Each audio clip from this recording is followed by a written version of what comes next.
Assalamualaikum warahmatullahi wabarakatuh. Nama saya Hapita Putri Awalia, mahasiswi Sekolah Tinggi Ilmu Kesehatan Widya Dharma Husada, Tangerang Selatan. Prodi S1 Farmasi Klinik dan Komunitas.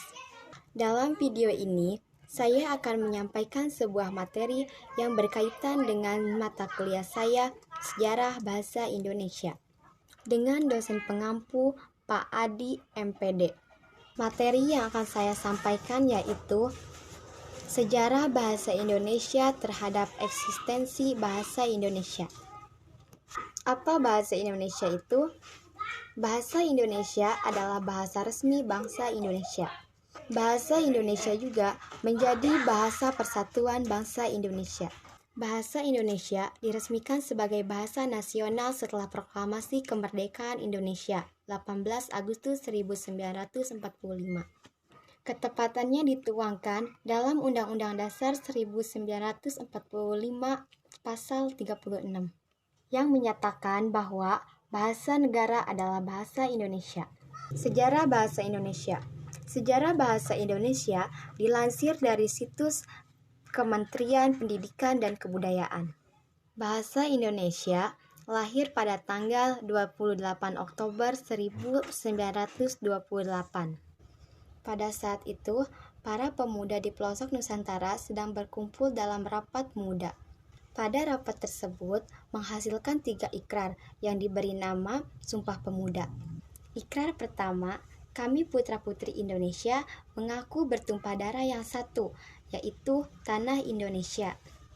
Ikrar kedua, kami putra-putri Indonesia mengaku bangsa yang satu, yaitu bangsa Indonesia. Ikrar ketiga, kami putra-putri Indonesia menjunjung bahasa persatuan, yaitu bahasa Indonesia.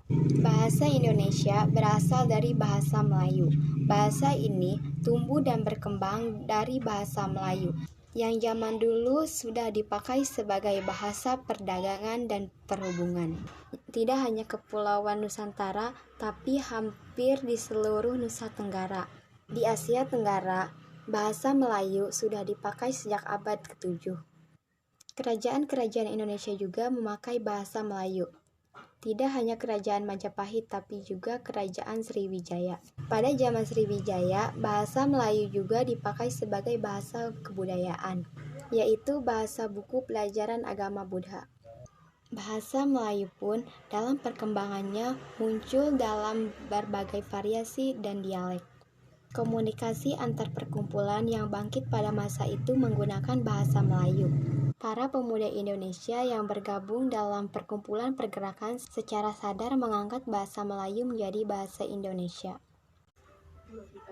Mungkin cukup sampai di sini penyampaian saya, kurang lebihnya saya mohon maaf. Wabillahi taufiq wal hidayah. Wassalamualaikum warahmatullahi wabarakatuh. Dalam rapat muda. Pada rapat tersebut menghasilkan 3 ikrar yang diberi nama Sumpah Pemuda. Ikrar pertama, kami putra-putri Indonesia mengaku bertumpah darah yang satu, yaitu Tanah Indonesia.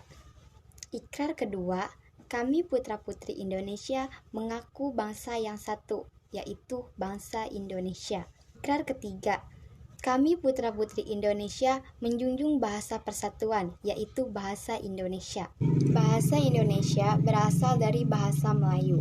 Bahasa ini tumbuh dan berkembang dari bahasa Melayu, yang zaman dulu sudah dipakai sebagai bahasa perdagangan dan perhubungan. Tidak hanya Kepulauan Nusantara, tapi hampir di seluruh Nusa Tenggara. Di Asia Tenggara, bahasa Melayu sudah dipakai sejak abad ke-7. Kerajaan-kerajaan Indonesia juga memakai bahasa Melayu. Tidak hanya Kerajaan Majapahit, tapi juga Kerajaan Sriwijaya. Pada zaman Sriwijaya, bahasa Melayu juga dipakai sebagai bahasa kebudayaan, yaitu bahasa buku pelajaran agama Buddha. Bahasa Melayu pun dalam perkembangannya muncul dalam berbagai variasi dan dialek. Komunikasi antar perkumpulan yang bangkit pada masa itu menggunakan bahasa Melayu. Para pemuda Indonesia yang bergabung dalam perkumpulan pergerakan secara sadar mengangkat bahasa Melayu menjadi bahasa Indonesia. Mungkin cukup sampai di sini penyampaian saya, kurang lebihnya saya mohon maaf. Wabillahi taufiq wal hidayah. Wassalamualaikum.